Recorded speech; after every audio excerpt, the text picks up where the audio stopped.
So hello everyone, welcome back to my channel test of Bengal. Test of Bengal চ্যানেলে আপনাদের অনেক অনেক স্বাগত। সো বন্ধুরা, আজ আমি আপনাদের বানিয়ে দেখাবো খুবই কম তেল দিয়ে বেগুন ভাজার রেসিপি। আমরা কিন্তু বেগুন ভাজা কম বেশি সকলেই খেতে পছন্দ করি।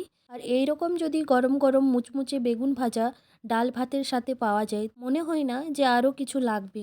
তো বন্ধুরা, আমি বেগুন ভাজা বানানোর জন্য এখানে একটি বড় সাইজের লম্বা বেগুনকে নিয়ে নিয়েছি। এখন আমি বেগুনগুলোকে গোল গোল করে স্লাইসের আকারে কেটে নেব।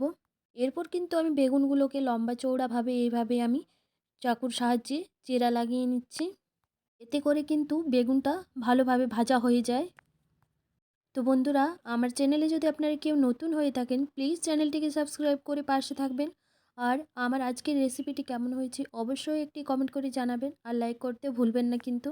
বন্ধুরা, আমার গলার আওয়াজ শুনে তো আপনারা বুঝতেই পেরেছেন যে আমার ঠান্ডা লেগেছে, তাই কিন্তু গলার আওয়াজটা একটু এরকম হচ্ছে। কোনো ব্যাপার না, ম্যানেজ করে নেবেন। তো চেরা লাগানো হয়ে গেলে কিন্তু আমি বেগুনগুলোকে নুন হলুদ ভালো করে মাখিয়ে নেব।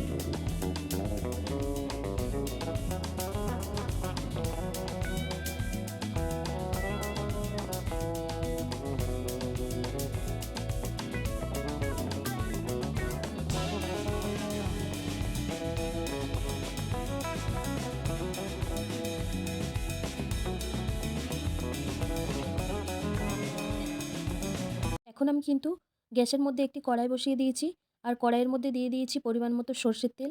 দিয়ে তেলটা যখন ভালো মতো করে গরম হয়ে গেল, তখন এর মধ্যে কিন্তু আমি কেটে রাখা বেগুনগুলোকে দিয়ে দিচ্ছি। এখন কিন্তু আমি একটা ঢাকনা চাপা দিয়ে একটু ভালো মতো করে ভেজে নেব বেগুনগুলোকে। তো বেগুনগুলোকে কিন্তু আমি উলট পালট করে বেশ ভেজে নেব।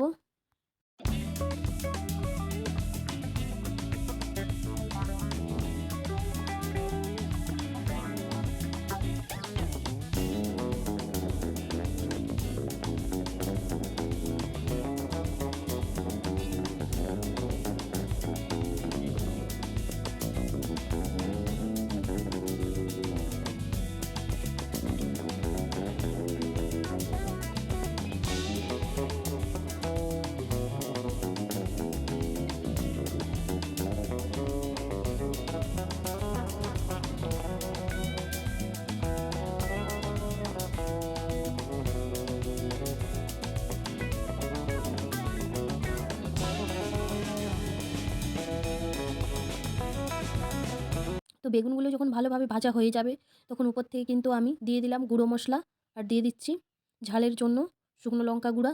এরপর কিন্তু আমি 2 থেকে 3 মিনিট মতো ঢাকনা চাপা দিয়ে রেখে দেব।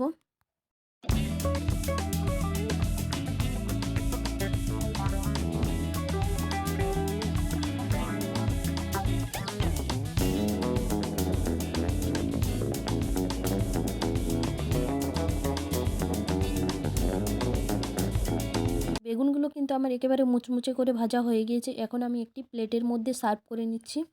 আজকের মতো ভিডিওটা আমি এখানেই শেষ করছি। ফিরে আসছি আবারও নতুন একটি ভিডিও নিয়ে। ততক্ষণে আপনারা ভালো থাকবেন, সুস্থ থাকবেন, আর আমার ভিডিওগুলো দেখতে থাকবেন।